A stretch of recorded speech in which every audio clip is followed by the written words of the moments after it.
Hello guys, welcome back to my channel. आज हम एक नया चैप्टर शुरू करने वाले हैं, क्लास 11th का चैप्टर नंबर 7 एनिमल टिश्यूज़, जिसके अंदर आपको पता है रिड्यूस सिलेबस के हिसाब से सिर्फ फ्रॉग ही बचा है। ठीक है, मतलब कि सीबीएसई वाले बच्चों के सिलेबस में सिर्फ और सिर्फ फ्रॉग ही आने वाला है। तो मैं पहले फ्रॉग पढ़ा दूंगी और फ्रॉग कंप्लीट करने के बाद जिनको पूरा पढ़ना होगा उनको मैं एनिमल टिश्यूज़ बाद में पढ़ा दूंगी। पहले सबसे ज़्यादा फ्रॉग इंपॉर्टेंट है क्योंकि सीबीएसई में सिर्फ फ्रॉग ही आ रहा है। तो हम फ्रॉग से शुरुआत करते हैं। ठीक है, फ्रॉग से शुरुआत करते हैं। फ्रॉग यानी कि मेंढक से हम शुरुआत करते हैं। तो आपको देखिए फ्रॉग के बारे में क्या क्या बताना चाहिए। तो एनसीईआरटी की एक लाइन कवर होगी। हम स्टार्ट करते हैं विद फ्रॉग। जिन जिन बच्चों ने एनिमल किंगडम पढ़ रखा है उनके लिए बहुत ज़्यादा ईजी हो जाएगा, पर जिसने नहीं भी पढ़ रखा मैं पहले बेसिक से शुरू करती हूँ। सबसे पहली बात आपको पता है किंगडम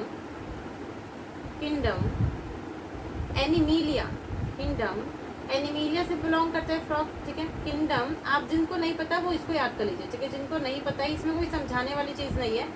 आपको इतना तो पता होगा कि फ्रॉग क्या एक प्रकार का एनिमल है। ठीक है, एक प्रकार का एनिमल है फ्रॉग, क्या एक प्रकार का एनिमल है, इसलिए वो किंगडम एनिमीलिया। देखो दो किंगडम होते हैं, एक प्लांट किंगडम होता है, एक एनिमल किंगडम होता है। ठीक है, आपके हिसाब से एक प्लांट किंगडम होता है, एक एनिमल किंगडम होता है। ये एनिमल फ्रॉग क्या है एक प्रकार का एनिमल है, तो किस किंगडम को बिलोंग करेगा? किंगडम एनिमीलिया को बिलोंग करेगा। ठीक है, किस फाइलम को बिलोंग करेगा? Phylum Chordata. ठीक है, फाइलम कॉर्डेटा, क्योंकि इसके पास नोटोकॉर्ड होती है, ठीक है। नेक्स्ट चीज़ किस क्लास को बिलोंग करेगा? ये बिलोंग करेगा एम्फीबिया को। उसके बाद आपको बताना चाहिए कि ये किस सुपर क्लास को बिलोंग करेगा। ये बिलोंग करेगा टेट्रापोडा। अब मैं बताती हूँ इन सबका मतलब क्या है। मैंने पहले किंगडम के बारे में बता दिया कि किंगडम एनिमीलिया को फर्स्ट पॉइंट ये हो गया, दूसरा ये, तीसरा ये और चौथा ये। देखिए मैंने बोला सबसे पहले बता दिया कि एक प्रकार का एनिमल है तो किंगडम एनिमीलिया को बिलोंग करेगा। दूसरी चीज़ फाइलम कॉर्डेटा को बिलोंग करेगा। कॉर्डेटा को क्यों बिलोंग कर रहा है? क्योंकि इसके अंदर नोटोकॉर्ड पाए जाते हैं। देखिए एक नॉन कॉर्डेट्स होते हैं, कॉर्डेट्स होते हैं।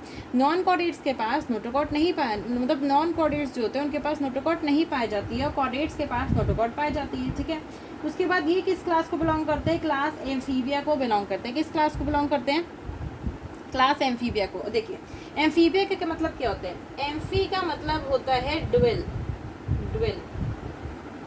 और बिया का मतलब लाइफ। तो ऐसे ऑर्गेनिज्म जो कि दोहरी जिंदगी जीते हो, दो जिंदगी जीते हो। ठीक है, ऐसे ऑर्गेनिज्म जो कि दोहरी जिंदगी जीते हो, दो जिंदगी जीते हो। अब देखिए आपको इतना तो पता होगा कि फ्रॉग लैंड के ऊपर भी मिलता है और फ्रॉग पानी के अंदर भी पाए जाते हैं। मतलब कि फ्रॉग जो है, फ्रॉग का जो घर है, जो रैन बसेरा है, तो फ्रॉग आपको लैंड के ऊपर भी मिलेंगे और पानी के अंदर भी मिलेंगे। तो दो जगह मिल रहे हैं ना, इसका हैबिटेट दो जगह हो गया, या तो ये लैंड पे पाया जाएगा या तो पानी के अंदर पाया जाएगा।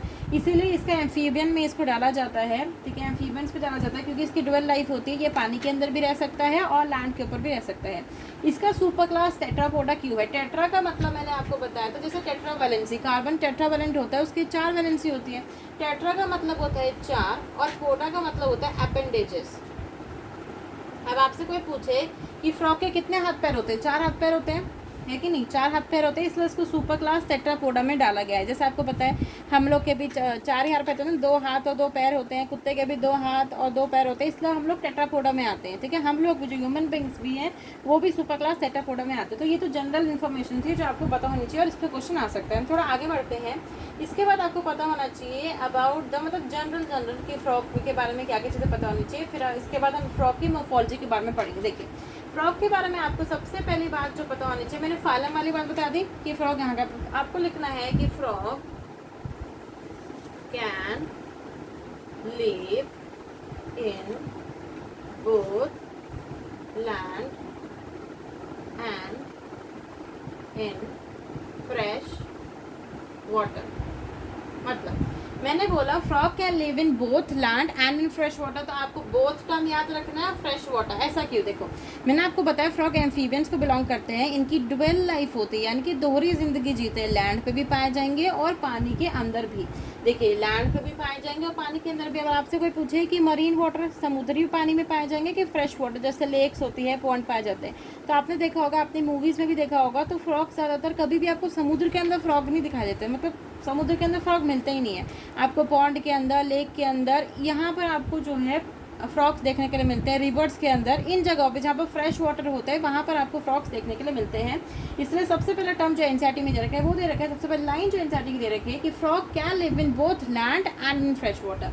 नेक्स्ट चीज़ आपको पता होना चाहिए जो कि इंडिया में आपको इसका नाम पता होना चाहिए कि फ्रॉग को किस नाम से बुलाया जाता है। इंडिया की कॉमन स्पीशीज़ का नाम क्या है? इंडिया की कॉमन स्पीशीज़ का नाम है राना टिगरीना। राना टिगरीना। मैंने आपको बताया था जब भी आप इसका बायोलॉजिकल नेम लिखोगे इसे सेपरेटली अंडरलाइन कर देना, ठीक है। दूसरी बात, इसका जो पहला जो शब्द होगा वो जीनस को रिप्रेजेंट कर रहा होगा, और इसका जो दूसरा शब्द होगा वो स्पीशीज़ को, वो किसको रिप्रेजेंट कर रहा होगा? स्पीशीज़ को रिप्रेजेंट कर रहा होगा। इतनी चीज़ समझ में आती है। मैंने क्या पढ़ा है, फिर से हम रिवाइज करते। देखिए, मैंने बोला frog can live in both land and in fresh water. Frog land पे भी रह सकता है और फ्रेश वाटर में भी रह सकता है। दूसरी चीज़, फ्रॉग का नाम होता है राना टिगरीना। बहुत ईजी नाम है, आप अच्छे से याद कर सकते हो। फ्रॉग का नाम होता है राना टिगरीना, जिसमें राना रिप्रेजेंट करता है जीनस को और टिगना रिप्रेजेंट करता है स्पीशीज़ को। इसी समझ में आती है, आप इसका स्क्रीनशॉट ले सकते हैं। फिर हम आगे बढ़ते हैं। देखिए, अब आपको फ्रॉग के बारे में कुछ सिंपल सी चीज़ें पता होनी चाहिए। सबसे पहला टर्म जो सबसे पहले लाइन जो मैं लिखना चाहूँगी वो ये है कि they do not maintain constant internal body temperature. इसका मतलब क्या है? और ऐसे ऑर्गेनिज्म जो मेंटेन नहीं कर पाते उन्हें कोल्ड ब्लडेड बोलते हैं। मैं अभी बताऊंगी इसका क्या मतलब है, पहले आप लिख लीजिए। कोल्ड ब्लडेड या फिर पोइकिलोथर्म्स बोला जाता है। देखिए, इसका मतलब क्या है? मैंने बोला frog do not maintain the constant internal body temperature, इसीलिए उसे कोल्ड ब्लडेड या फिर पोइकिलोथर्म बोला जाता है। अब आपको पता होना चाहिए इस लाइन का मतलब क्या है। देखिए, आपको पता है कि मतलब शायद आपको नहीं पता होगा, पर आपको इतनी चीज़ समझनी चाहिए कि आपको पता है कि ह्यूमन बींग्स का कांस्टेंट इंटरनल बॉडी टेम्परेचर कितना होता है? 37 डिग्री सेल्सियस होता है, ठीक है। आपने देखा है कि जब बाहर बहुत ज़्यादा गर्मी होती है तो हम क्या करते हैं? कूलर चला लेते हैं या फिर ठंडा ठंडा पानी पीते हैं, जिससे कि हमारा जो इंटरनल बॉडी टेम्परेचर है वो 37 डिग्री सेल्सियस पे ही रहे। या पंखा चला लेते हैं या फिर गर्मी के कपड़े मतलब गर्मी के जो कपड़े होते हैं उन्हें पहनते हैं। और जब सर्दी आती है तो सर्दी में क्या है? बाहर का टेम्परेचर कम है, और अंदर के टेम्परेचर को भी 37 डिग्री सेल्सियस मेंटेन करने के लिए हम क्या करते हैं? कंबल ओढ़ लेते हैं। तो हमारे अंदर क्या है? 37 डिग्री सेल्सियस हम बहुत ईजिली मेंटेन कर सकते हैं, पर फ्रॉग्स में ऐसा नहीं है। मान लीजिए फ्रॉग है, जैसे फ्रॉग बैठा है अपने घर के अंदर, बाहर एनवायरनमेंट अगर मान लीजिए 35 डिग्री सेल्सियस है तो उसके अंदर का एनवायरनमेंट भी 35 डिग्री सेल्सियस होगा। अगर बाहर का एनवायरनमेंट माइनस में है तो उसका अंदर का भी एनवायरनमेंट माइनस में ही हो जाएगा। उसके अंदर ऐसी प्रॉपर्टी नहीं है कि वो अपना इंटरनल बॉडी टेम्परेचर को रेगुलेट कर सके। तो ऐसे ऑर्गेनिजम्स जो कि अपने इंटरनल बॉडी टेम्परेचर को रेगुलेट नहीं कर सकते उन्हें कोल्ड ब्लडेड या फिर पोइकिलोथर्म कहा जाता है। इनमें कौन कौन आते हैं? इसमें फिशेज, एम्फीबियंस और रेप्टाइल आते हैं। ये एक्स्ट्रा इन्फॉर्मेशन है, एनिमल किंगडम में दे रखे हैं, पर आप याद कर लीजिए कि फिशेज, एम्फीबियंस और रेप्टाइल्स कोल्ड ब्लडेड होते हैं। और बर्ड्स एंड मैमल्स, पंछी और ह्यूमन बींग्स वगैरह जो आते हैं, मैमल्स आते हैं, बर्ड्स और मैमल्स जो होते हैं वो क्या होते हैं? वार्म ब्लडेड होते हैं। वो अपना इंटरनल बॉडी टेम्परेचर को रेगुलेट कर सकते हैं, मतलब कि किसी भी मतलब अलग अलग एड्स से, अलग अलग चीज़ों से वो अपने इंटरनल बॉडी टेम्परेचर को रेगुलेट कर सकते हैं, पर फ्रॉग्स अपने इंटरनल बॉडी टेम्परेचर को रेगुलेट नहीं कर सकते। आप अपनी चीज़ लिख लें, हम थोड़ा आगे बढ़ते हैं। देखिए, मैंने आपको बोला कि फ्रॉग अपना इंटरनल बॉडी टेम्परेचर को रेगुलेट नहीं कर सकते। तो आप मान लीजिए बाहर का टेम्परेचर माइनस में हो गया, -2 डिग्री सेल्सियस, बर्फ़ पड़ रही है, तो बेचारा फ्रॉग तो मर जाएगा। मान लीजिए आपके अंदर का टेम्परेचर भी -2 डिग्री सेल्सियस हो गया तो आप तो मर जाओगे, फ्रॉग तो मर जाएगा। तो फ्रॉग ऐसे कैसे जिए कैसे? तो फ्रॉग क्या करेगा? जब भी टेम्परेचर एक्सट्रीम गर्मी वाला होगा, मतलब अगर सिंपल नॉर्मल टेम्परेचर, जैसे आपने देखा होगा जब रेनी सीजन होता है तो ना ज़्यादा सर्दी होती है ना ज़्यादा गर्मी होती है, तो उसमें तो वो बहुत आसानी से सर्वाइव कर लेगा, ठीक है। नॉर्मल 25 से 26 डिग्री सेल्सियस रहेगा तो वो बहुत आसानी से वो उस चीज़ को झेल जाएगा।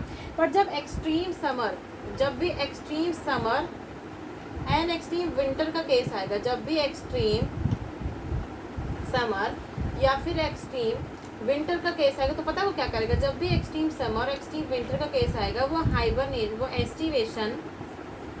एस्टिवेशन और हाइबरनेशन में चला जाएगा, ठीक है। एस्टिवेशन और हाइबरनेशन में चला जाएगा। एस्टिवेशन का मतलब होता है समर स्लीप और हाइबरनेशन का मतलब होता है विंटर स्लीप। अब आपसे आप इन सब चीज़ों से क्या समझते हैं? मैंने बोला जब भी एक्सट्रीम समर होगा, एक्सट्रीम विंटर होगा, तो जो भी आपका फ्रॉग होगा ना, फ्रॉग क्या करेगा, एस्टिवेशन या फिर हाइबरनेशन की स्टेज में चला जाएगा। एस्टिवेशन को हम समर स्लीप कहते हैं और हाइबरनेशन को हम विंटर। आपने सुना होगा ना, पोलर बियर क्या करते हैं, हाइबरनेशन करते हैं, वो विंटर स्लीप लेते हैं, ठीक है। पोलर बियर क्या होते हैं, विंटर स्लीप लेते हैं। उसी प्रकार से देखो क्या करेगा, ये क्या करेगा, डीप बरोज में, बड़े बड़े जो गड्ढे होंगे, आपने देखा होगा, मैं बताती हूँ पहले, डीप बरोज में ये क्या कर लेगा, शेल्टर ले लेगा। क्या कर लेगा, शेल्टर ले लेगा। मतलब क्या, जैसे कि फ्रॉग को पता चला कि बहुत ज़्यादा सर्दी पड़ने वाली है, ठीक है, बहुत ज़्यादा सर्दी पड़ने वाली है, तो आपने नोटिस किया होगा जो पेड़ के तने, जो पेड़ का बार्क होता है ना, बड़ी बड़ी जो लकड़ियों का बार्क होता है, उसमें आपने देखा होगा कभी कभी आपको मेंढक दिखाई दे देते हैं। वो ऐसा क्यों होता है, ठीक है, ऐसा क्यों होता है, वो इसलिए ऐसा होता है कि वो क्या कहते हैं, डीप बरोज में बड़े बड़े जो गड्ढे होते हैं, ये वहाँ चले जाएंगे, जो ट्री का बार्क होता है वहाँ जाके छुप जाएंगे, या किसी ऐसी जगह पे छुप जाएंगे जहाँ पर ना ज़्यादा सर्दी है ना ज़्यादा गर्मी है, ऑप्टिमम टेम्परेचर जिसको ये सर्वाइव कर सके। तो ये डीप बरोज में शेल्टर लेते हैं जब भी एक्सट्रीम सर्दी पड़ रही है, एक्सट्रीम गर्मी पड़ रही है, तो उसी को बोला जाता है हाइबरनेशन या फिर एस्टिवेशन की स्टेज। तो इतनी चीज़ आपको समझ में आती है। हम थोड़ा आगे बढ़ते हैं। तो आपको चीज़ समझ में आ गई कि वो उनका एक जैसा हमारा तरीका है ना कि हम लोग कूलर, पंखा, एसी ये सब चला लेंगे, और जब बहुत ज़्यादा सर्दी पड़ेगी तो स्वेटर वगैरह पहन लेंगे। ये हमारा मोड ऑफ एक्शन है जिससे हम एक्सट्रीम सर्दी, एक्सट्रीम गर्मी से बच सकते हैं। और इनके में क्या है, डीप बरोज में चले जाना और डीप बरोज में जाके वहाँ पर शेल्टर लेना। दूसरी चीज़ मैं आपको बताना चाहती हूँ अबाउट द कैमोफ्लाज, ठीक है। कैमोफ्लाज का मतलब क्या होता है, देखिए आपको कोई ऐसे इसकी डेफिनेशन लिखने की जरूरत नहीं, आप इसको इजीली समझ सकते हैं और अपनी भाषा में लिख सकते हैं। देखिए कैमोफ्लाज का मतलब क्या होगा, आपने नोटिस किया होगा कि जो भी फ्रॉग होते हैं, जैसे मान लीजिए फ्रॉग घास में है, ठीक है, फ्रॉग घास में ऐसे बड़ी बड़ी घास बनी हुई है, उसके अंदर फ्रॉग चल रहे हैं, तो फ्रॉग क्या करेगा, अपना जो स्किन का कलर है उसे ग्रीन कर लेगा। और जब फ्रॉग लैंड के होगा, तो आपको पता है ना लैंड किस प्रकार का, लगभग चिकनी मिट्टी कलर का होता है, तो फ्रॉग अपनी स्किन का कलर चिकनी मिट्टी का लेगा। क्यों ऐसा, देखिए मैंने बोला कि ये वाइट बैकग्राउंड है, ठीक है, ये पूरा पूरा वाइट ब्लैक बोर्ड क्या है, वाइट कलर का। मैंने बोला कि यहाँ पर एक पिन पॉइंट है और यहाँ से उड़ती उड़ती यहाँ से क्या हुआ, एक पंछी उड़ते हुआ है, ठीक है, ये है एक पंछी उड़ते हुए आ रहा है, ठीक है। इसे दिखा कि ये पूरा का पूरा वाइट बैकग्राउंड है, ये होगा, इसको क्या कर लेगा, ये खा लेगा, ठीक है, इसको डिस्ट्रॉय कर लेगा। तो इसको मतलब कॉन्ट्रास्ट हुआ ना कि व्हाइट के ऊपर ब्लैक है, तो बहुत अच्छे से दिख जा रहा है, वो से क्या कर लेगा, खा लेगा। तो इसीलिए जो फ्रॉग है वो कैमोफ्लाज की प्रॉपर्टी दिखाता है, जिससे कि जो भी जैसे स्नेक हो गया या बड़े बड़े जो जानवर है जो उसे खा सकते हैं, उनसे बचने के लिए वो कैमोफ्लाज की प्रॉपर्टी दिखाता है। अपने जो स्किन का कलर है उसे उस जिस एनवायरनमेंट में है उससे वो चेंज, जैसे घास में है तो अपने स्किन के कलर को ग्रीन कर लेगा, जब मिट्टी पे चल रहा है तो अपने स्किन को चिकनी मिट्टी के कलर का कर लेगा, अलग अलग वो अपने कलर को चेंज कर सकता है। साथ ही साथ कैमोफ्लाज को ही मिमिक्री भी कहा जाता है, यानी कि प्रोटेक्टिव, जब वो अपनी प्रोटेक्टिव कलरेशन करें। ये एक प्रोटेक्टिव मेजर हुआ ना कि अपने किसी प्रेडेटर से, अपनी एनिमी से, अपने प्रेडेटर से, अपनी दुश्मनी से, अपने प्रेडेटर से, अपने दुश्मन से बचने के लिए उसने ये सब किया है ताकि वो बच सके। अपने स्किन के कलर को उसने चेंज कर लिया। तो वही चीज़ होती है, इसी प्रोटेक्टिव कलरेशन को मिमिक्री भी कहा जाता है, ठीक है, मिमिक्री भी कहा जाता है, यानी कि किसी की कॉपी करना, अपने एनवायरनमेंट की कॉपी करना, तो इसे मिमिक्री भी कहा जाता है और कैमोफ्लाज भी कहा जाता है। क्या कहा जाता है, मिमिक्री भी कहा जाएगा और कैमोफ्लाज भी कहा जाएगा। इतनी चीज़ समझ में आती है। अब हम थोड़ा आगे बढ़ते हैं। अब देखिए फ्रॉग के बारे में इतनी चीज़ मैंने बता दी कि पहले मैंने बताया इसका नाम क्या होता है, फिर उसके अंदर प्रोटेक्टिव कलरेशन की प्रॉपर्टी देखने के लिए मिलती है जिसको आप कैमोफ्लाज या फिर मिमिक्री कहते हैं। अब इसके बाद फ्रॉग की आपको कुछ जनरल स्टेटमेंट्स पता होनी चाहिए। वो क्या है, देखिए सबसे पहली बात आपको पता होनी चाहिए, जो फ्रॉग की स्किन होती है वो स्मूथ और स्लिपरी होती है, स्मूथ एंड स्लिपरी। अब आप पूछेंगे कि ऐसा क्यों है, ठीक है, स्मूथ और स्लिपरी क्यों है, due to the presence of mucus. इसकी जो स्किन है फ्रॉग की वो हमेशा मॉइस्ट कंडीशन में रहती है,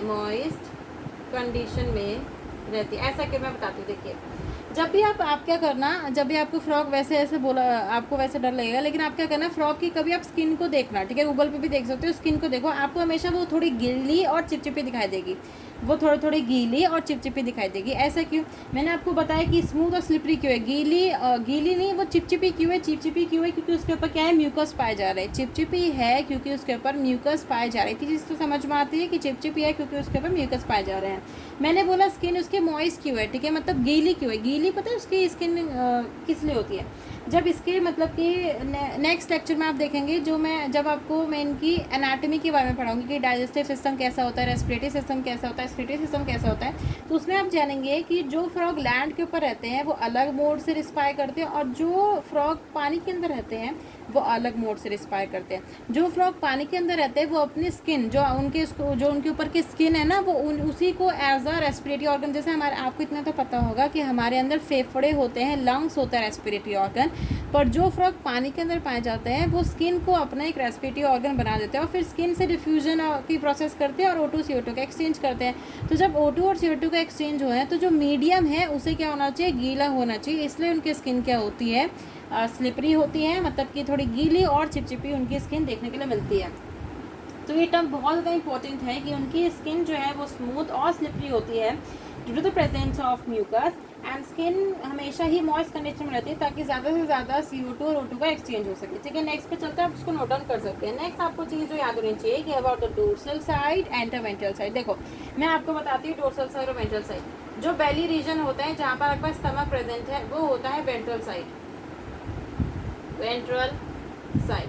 और जिस जगह पे जो डोर्सल साइड होता है जहाँ पर आपका वर्टिबल कॉलम प्रेजेंट है, वर्टिबल कॉलम, रीढ़ की हड्डी, जहाँ पर आपकी रीढ़ की हड्डी और वर्टिबल कॉलम प्रेजेंट है। ठीक है, इसको आप अच्छे से याद कर लीजिए, बहुत ज़्यादा इंपॉर्टेंट है कि जो आपका बेली साइड है, जो आपका पेट वाला रीजन है, ठीक है, आप ऐसे समझ लीजिए ये जो आपका पेट वाला रीजन है, ये जो आपका पेट वाला रीजन है, ये वाला वेंट्रल रीजन है, और ये जो पीछे ये जो रीढ़ की हड्डी होती है ये डोर्सल रीजन है। ये चीज़ याद रहेगी।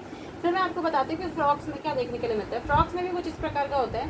फ्रॉक्स की जो डोर्सल साइड है, जो पीछे वाली साइड होती है, जो डोर्सल साइड होती है, वो देखिए डोर्सल साइड के बारे में पता होना चाहिए, और उसकी वेंट्रल साइड किस प्रकार की होती है उसके बारे में पता होना चाहिए। देखिए जो फ्रॉक की डोर्सल साइड होती है, डोर्सल साइड में आपको क्या देखने को मिलता है, जो फ्रॉक की डोर्सल साइड होगी वो ऑलिव ग्रीन कलर की होगी, और उसके ऊपर डार्क इररेगुलर स्पॉट्स होंगे। वहीं जो वेंट्रल साइड होगा वो यूनिफॉर्मली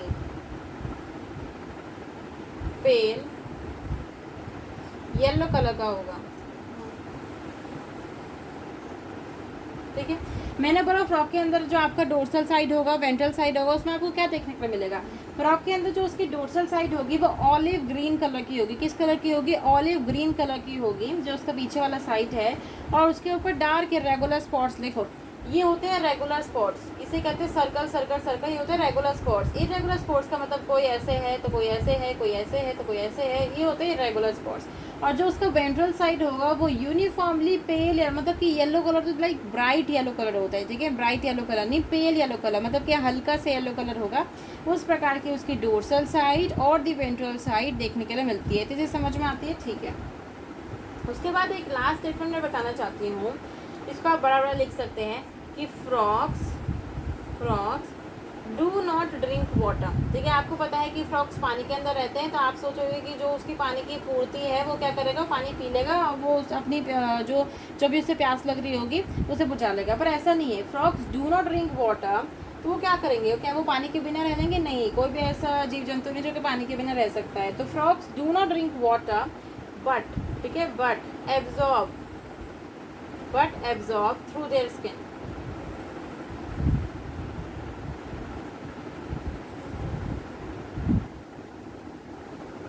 मतलब क्या है, फ्रॉक्स कभी भी पानी नहीं पीते हैं। Frogs do not drink water but absorb through the skin. जो स्किन मैंने बोला था ना, जो उसकी चिपचिपी स्किन होती है, हमेशा मॉइस्ट कंडीशन में रहने वाला जो स्किन होती है, उससे वो पानी को एब्जॉर्ब कर लेते हैं rather than drinking the water. वो पानी को कभी पीते नहीं है, वो अपनी स्किन के थ्रू ही, जैसे स्किन के थ्रू ही रेस्पायर कर रहे हो, स्किन के थ्रू ही वो पानी को क्या कर लेते हैं, एब्जॉर्ब कर लेते हैं। पानी को क्या कर लेते हैं, एब्जॉर्ब कर लेते हैं। ठीक है, उसके बाद आपका एनसीईआरटी में फ्रॉक का डायग्राम दे रखा है, छोटे मोटो सा। ठीक है, सिंपल सा डायग्राम है, उसमें देखिए आपको उसका हेड रीजन दिखाई दे रहा होगा, ट्रंक रीजन दिखाई दे रहा होगा, उसकी eyes, four limb, hind limb. Four limb आप ऐसे समझिए कि जो हमारे हाथ होते हैं, ठीक है, वो उसकी फोर लिम्ब हो जाएगी, और जो हमारे पैर होते हैं वो उसके हाइंड लिम्ब हो जाएगी। ठीक है, हेड तो समझ में आता है, सिर, आईज भी समझ में आती है, और जो ट्रंक रीजन होता है वो उसके पीछे का रीजन होता है, ट्रंक रीजन। ठीक है, अब आपको क्या क्या चीज़ें याद रखनी है। ठीक है, मैं बताते हैं आपको क्या क्या चीज़ें याद रखनी है। सबसे पहले आपको याद रखना है कि जो इसकी जो बॉडी होती है, बॉडी, फ्रॉक की जो बॉडी होती है, is divided into two regions। वो दो रीजन्स कौन कौन से, एक होता है हेड रीजन और एक होता है ट्रंक रीजन। एक होता है हेड रीजन और एक होता है ट्रंक रीजन। मतलब कि जो फ्रॉग की बॉडी है is divided into two parts, एक होता है हेड रीजन और एक होता है ट्रंक रीजन। दूसरी चीज़ आपको याद रखनी है कि फ्रॉग के अंदर कभी भी आपको गर्दन नहीं देखने के लिए मिलेगी। जैसे हमारे अंदर गर्दन देखने के लिए मिलती है, पर फ्रॉग में गर्दन देखने के लिए मिलेगी। और आपने कोई सा भी ऐसा फ्रॉग नहीं देखने के लिए मिला होगा आपको जिसके पीछे पूंछ होगी। आपको आई डोंट थिंक सो कि इंडिया में तो ऐसे फ्रॉग पाए जाते हैं जिसके पीछे टेल पाई जाती हो। तो आपको ये चीज़ याद रखनी है कि जो फ्रॉग की बॉडी होती है वो दो भागों में बटी होती है, एक उसका हेड रीजन और एक उसका ट्रंक रीजन। दूसरी चीज़ उसके अंदर नेक और टेल, ठीक है, नेक और टेल क्या होते हैं, एब्सेंट होते हैं। नेक और टेल क्या होंगे, उसके अंदर पाए नहीं जाएंगे। नेक और टेल क्या हो जाएंगे, उसके अंदर एब्सेंट हो जाएंगे। पहले इतनी दो चीज़ों को अच्छे से याद करिए कि body is divided into two parts, एक हेड पार्ट, एक हेड और ट्रंक, दूसरा neck and tail are absent. Neck और टेल उसके अंदर नहीं पाए जाएंगे, ठीक है, नहीं पाए जाएंगे। दूसरी चीज़ आपको पता चाहिए, आप इसको ऐसे समझिए कि देखिए फ्रॉग्स एम्फीबियंस को बिलोंग करते हैं, पर बहुत सारी कैरेक्टरिस्टिक्स उसकी ह्यूमन बींग्स से भी मिलती जुलती हैं। तो उसमें आपको याद रखना है कि अबव द माउथ, जो उसका माउथ रीजन है, जो उसका माउथ रीजन है, above the mouth a pair of nostrils, ठीक है, दो नॉस्ट्रिल्स, दो नाक के छिद्र इज प्रेजेंट। तो आपको ये तीन चीज़ें बहुत अच्छे से याद करनी है, बहुत अच्छे से याद रखनी है कि body is divisible into two parts, एक हेड रीजन और एक trunk reason. Neck and tail is absent. Above the mouth, a pair of nostrils is present. Above the mouth, a pair of nostrils is present. ठीक है, pair of nostrils क्या होते हैं, above the mouth present होते हैं। इसी चीज़ को अच्छे से नोट डाउन कर ले। थोड़ा सा हम आगे बढ़ते हैं। नेक्स्ट चीज़ आप याद रखिएगा कि इनके केस में जो ये सब चीज़ें रटने वाली है, ज़्यादा समझने वाली नहीं है, आपको कैसे भी करके लर्न तो करना ही पड़ेगा। इनके केस में eyes are bulged with or nictitating membrane which protects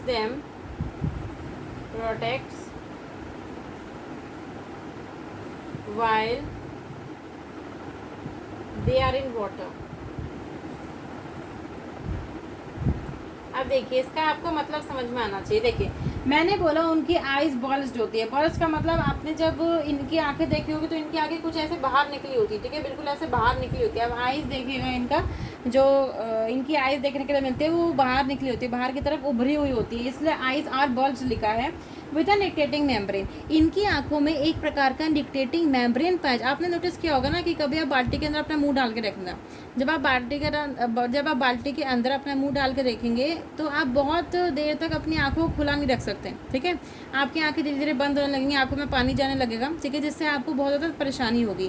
तो ऐसा फ्रॉग को भी होना चाहिए। तो उसी को नेचर ने फ्रॉग को इस कठिनाई से बचाने के लिए, ठीक है, इस डिफ़िकल्टी से बचाने के लिए उसको निक्टेटिंग मेम्ब्रेन दी, जिसकी वजह से जब वो पानी के अंदर होगा ना, मैंने बोला फ्रॉग लैंड के ऊपर भी रह सकता है, पानी के अंदर भी रह सकता है। तो जब फ्रॉग पानी के अंदर होगा तो देखो क्या करेगा, उसके पास में क्या है, निक्टेटिंग मेम्ब्रेन पाई जा रही है। तो निक्टेटिंग मेम्ब्रेन की हेल्प से उसकी आंखें जो है पानी के अंदर रहेगी, तब भी उसमें जलन नहीं होगी, उसकी आंखें बची रहेगी और आसानी से वो अपनी आंखों को खोल सकता है पानी के अंदर।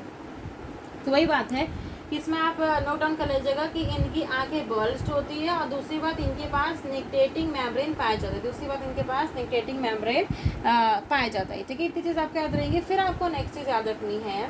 नेक्स्ट चीज़ क्या है कि ऑन आइदर साइड ऑफ आई, देखिए जो कछुए की मतलब कि सॉरी फ्रॉग की जो आंखें होंगी वो इस प्रकार की होंगी। ये एक आँख हो गई, मान लीजिए ये एक आँख हो गई, ये दूसरी आँख हो गई।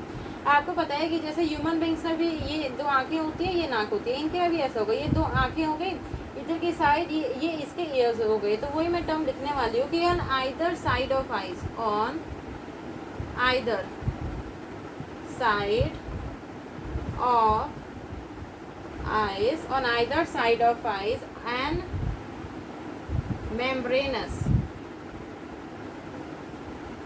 tympanum ear,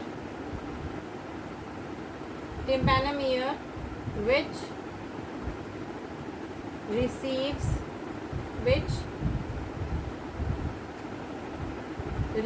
sound signals मतलब क्या?